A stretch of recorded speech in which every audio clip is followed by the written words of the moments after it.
Hello, mutants. I'm Utisha, the movie goddess, and you're watching Mutant TV. Oh. Happy holidays, MVP. Strebo here with you from mutantville.com, and welcome to the first installment of Murder by Music. In this episode, I'm going to talk about the use of the underscore in horror films and how that's used to create horror. Now, this is a very vlog-ish type episode, so don't expect a big course to be laid out for you, but I'm going to explain a few things and show you some clips, and we're just going to move right through it. Before I get started, one, I'm going to warn you that you should probably watch this right away because I'm using clips and music from movies for purposes of review, mind you, but this will most likely be taken down from YouTube anytime now. If that happens, I'll probably move it over to Dailymotion so I can host it on the website from there at mutantville.com, obviously. Quickly, I want to give a shout out to Tony Pepperoni, the Changeling, and J-Dog, the Grease Fiends from Canadian Ferox, who were the guys that came up with the music and horror themed podcast that they did for Canadian Ferox. May it rest in peace. They did 3 episodes on their show where they just talked about music and horror. They played tracks from their favorite soundtracks. If you have not heard those, I highly recommend them. They're something great to listen to on the way if you're going driving to a convention or coming back, or if you're driving 2 hours to see your favorite movie that's playing in a city away from, a little ways away from you, in 35mm. Regardless, check them out. And the second part of that shout out has to go out to Bat32 at Exploited Cinema, where they did a 4th installment of the music and horror series and on Exploited Cinema, and Bat brought Changeling back and joined J-Dog, and they talked about more horror films and music. Those are always my favorite episodes. I really dig them. This is going to be my tribute and thank you to those guys, because I'm going to talk about how music is used from a filmmaker's point of view. And we're also going to talk about the underscore. So it's not the score, not the soundtrack, meaning the music that the audience hears but the characters don't hear. Like, when Laurie Strode is walking up to the Myers house, we hear the music, ding, ding, ding, ding, ding, ding, but she doesn't. Now, if this was an underscore track, she would hear the music coming from somewhere, meaning it was playing in somebody's car, it was playing in their house, she heard it through the window, what have you. So I'm going to talk to you about how the underscores can be used to set up horror, build tension, build atmosphere, all these different little things that can be done. And we're going to have some fun with it. This is going to be a little MVP treat from us to you in honor of our own score that's being created right now as we speak for Ghost. Our composer, Martin Bowes of Attrition, is working on it in the UK. And all our thoughts and prayers go to him as he creates something creepy and atmospheric for one of our movies that we're about to put on DVD and bring to you. So, before we get started, thank you, Canadian Ferox, Exploited Cinema. Check those guys out. I'm going to give you a little commercial break. We're going to come back and start talking about Murder by Music.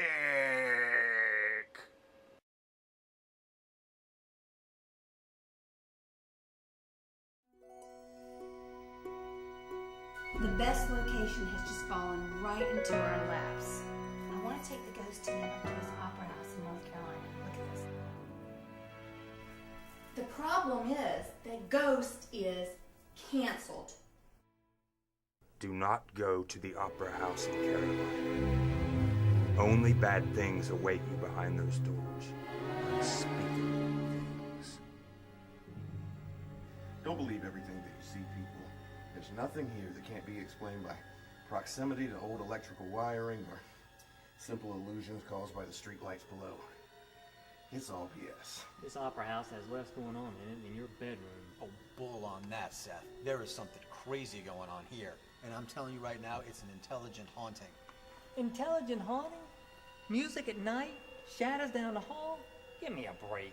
You know that stuff always turns out to be crap. He was telling me all about the Civil War and about all the people that died here. You know, there was a Romanian immigrant, got swept up in the war, damn near died. Recuperates here. No EVPs. The next morning, No plasma manifestation, everybody in the opera house no orbs. dead. And not just dead, hacked to bits. That Romanian soldier's ghost still walks these halls. I'm really hoping things get more interesting from here on out. Bring the camera around that way.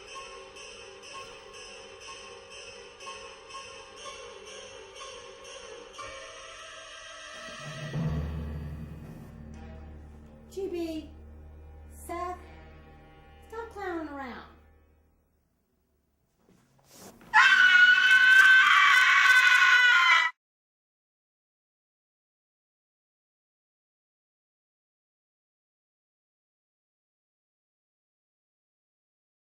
Welcome back. Hope you enjoyed checking out the Ghost trailer. In case you've never seen it, that's going to be on DVD very, very soon.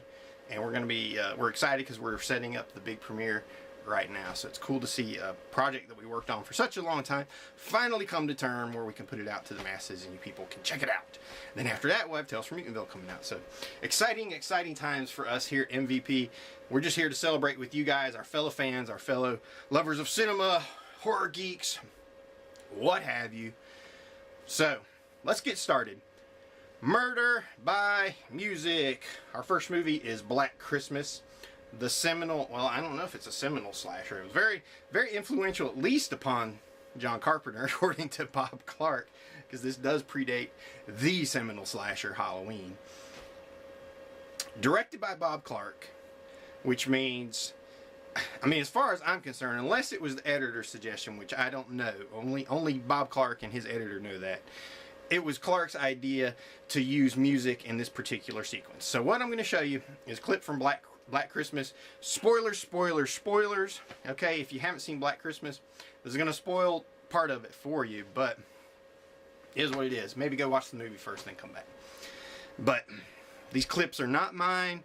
There was no way I was going to go through and rip all my movies just to grab a little scene here and there for you. So I had to grab them off YouTube. So the volume is going to vary. The quality is going to vary. The video is going to be bad in some of it. But it's going to get the point across. It's probably going to get this pulled from YouTube. But the first technique for Murder by Music that I'm going to talk about is juxtaposition. And what you're going to see in this clip from Black Christmas is you're going to see Christmas carolers outside doing their typical Christmas carol thing, singing to the lead character played by, what's her name, that really hot chick, Olivia Hussey from Romeo and Juliet. They're singing to her. Everything is peaceful. It's kind of atmospheric, but it's not, we're not using it for atmosphere at this time because it's about Christmas. It's actually setting up the audience for what's about to come, because they're not exactly, because one doesn't associate Christmas music with murder, so to speak. So what you're going to see is Billy's going to stalk through the house and kill her while the Christmas carolers are singing, and that's going to be cut back and forth, sequences of her murder with the music itself. And this is called juxtaposition, in that you have these almost two diametrically opposed emotions at play. We have, you know, the peace and love or whatever of Christmas, whatever that means to you, juxtaposed with the murder of Margot Kidder's character. So let's check out that clip.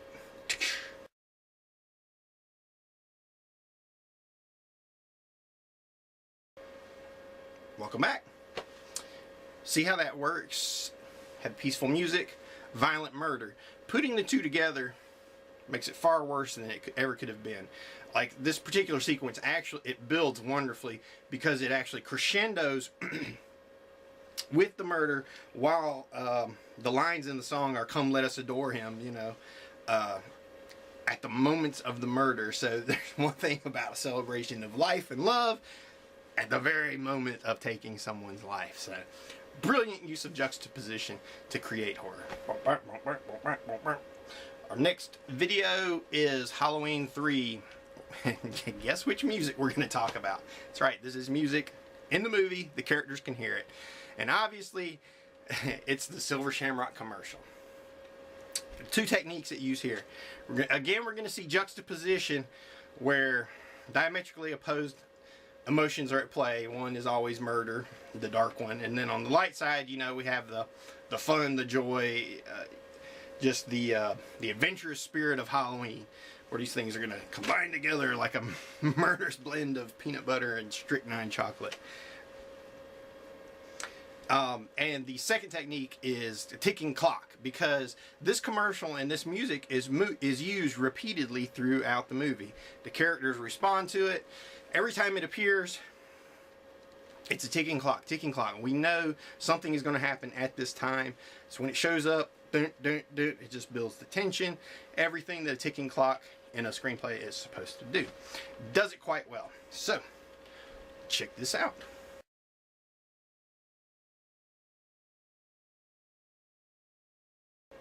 Welcome back. I can't really show you the ticking clock aspect without showing you every scene in the movie that has this the Silver Shamrock commercial playing. So what you saw in that video, for the most part, was juxtaposition. Again, we see the kid with the mask, dies, so on. Juxtaposition. Just remember the use of the same commercial throughout the movie. It's that ticking clock, builds tension, does exactly what a ticking clock is supposed to do. Our next movie, Jeepers Creepers. Where'd you get those peepers?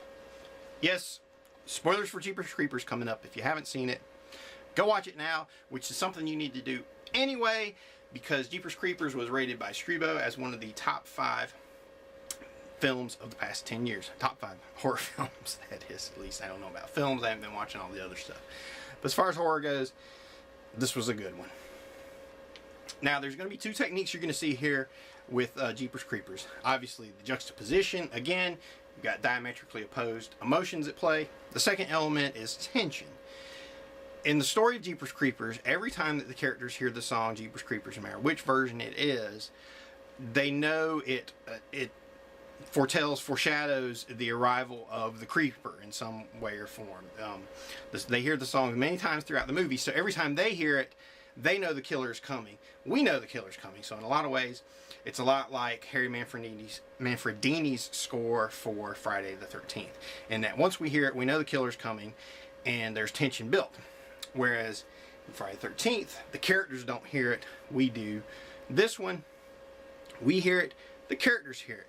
That takes it to a different level of tension, because we have that instant identification, knowing that we're there with the characters. We're hearing what they're hearing. So it's just as good as putting somebody in their point of view. So very, very excellent use of that underscore piece to create tension. And the other element being, of course, juxtaposition again. So talked about it enough. Let's check it out.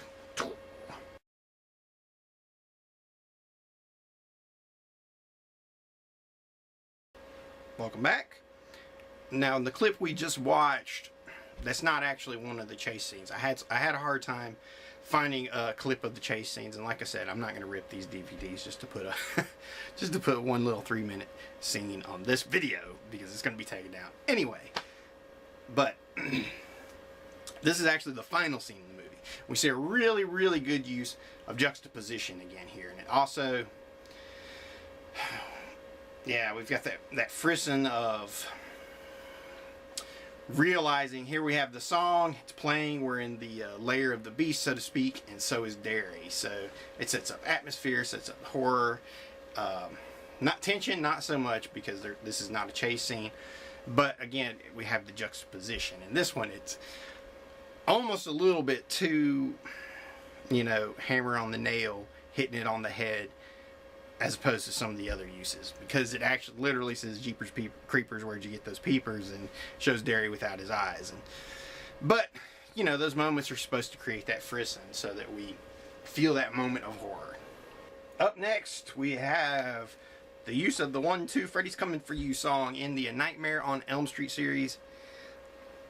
I don't know what it is about kids singing, it's just creepy, but it's creepy. The way that this particular song is used as a nursery rhyme makes it even extra creepy, because they're singing about this child murderer. So, very, very creepy stuff. Again, we're going to see 2 elements at play here. One being tension, we just discussed, and also atmosphere, because the way they use the 1-2 song in the 1-2 Freddy's Coming For You song in A Nightmare on Elm Street is in a lot of ways to build atmosphere, because in the first movie we don't know everything about Freddy Krueger. We as the audience, we don't know. The characters don't know. They're learning about those things. So one of the first strange moments of uncanny horror that they see, take a drink if you're playing the Streetboat drinking game. Every time I say uncanny horror, by the way, which I am playing the Streetboat drinking game, so. Am I supposed to kill that? I'm a wuss. I'll never make it through this video if I do that. But every time you hear the girls singing, it creates that creepy atmosphere. 1-2, Freddy's coming for you. Then there are also times where it's just repeated throughout the movie. There's a point where Nancy sings it herself. There's a point where they'll just hear it in dreams. So you have the tension coming almost like it portends the arrival of Freddy, much like Jeepers Creepers and The Creeper. But also you have that atmosphere building element, because that nursery rhyme itself is very, very creepy. Whereas something like the Jeepers Creepers song is not necessarily creepy or atmospheric. It's just kind of weird. The songs are poppy, synthy, whatever, or whichever version it is. I know there's the old barbershop style version of it too. Not atmospheric. 1-2, Freddy's coming for you. Atmospheric and creepy. Check it out.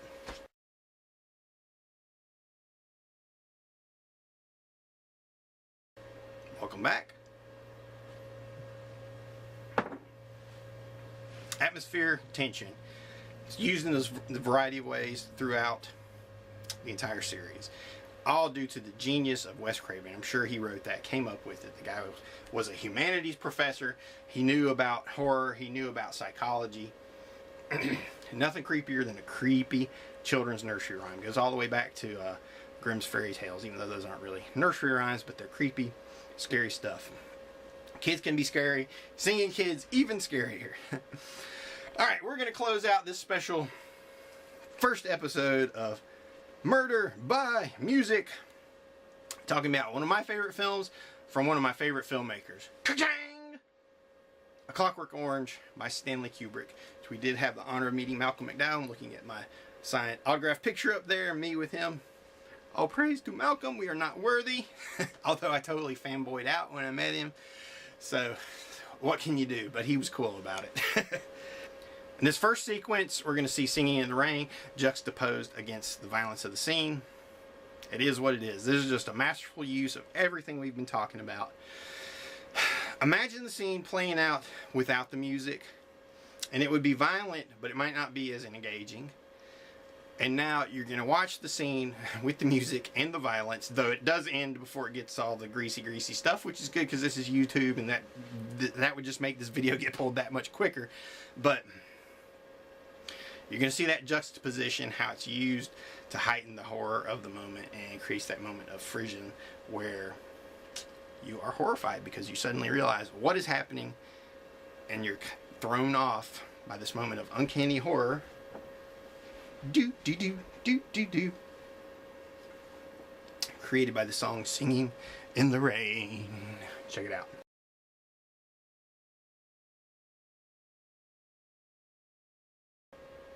Final clip is of course going to be another Kubrick clip from Clockwork Orange. Here we see Alex in his room just listening to Beethoven's Ninth. That's it. But there's a montage of violent imagery played behind him.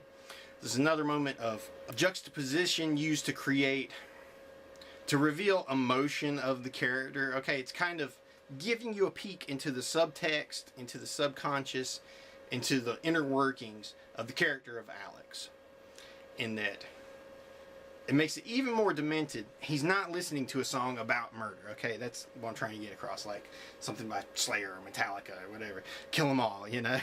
He's not listening to a song about that, like that, thinking about murder. He's listening to Beethoven's Ninth, which is one of the most fantastic pieces of music ever created. Lovely, lovely Ludwig van. And he's thinking about horrible, horrible things. He's slushing about horrible things, tall-chalking Malchiks and whatnot. And that's what I'm going to leave you with. So, Again, the underscore, you will literally even see him put the tape into the player so he can listen to the music, and then the events unfold.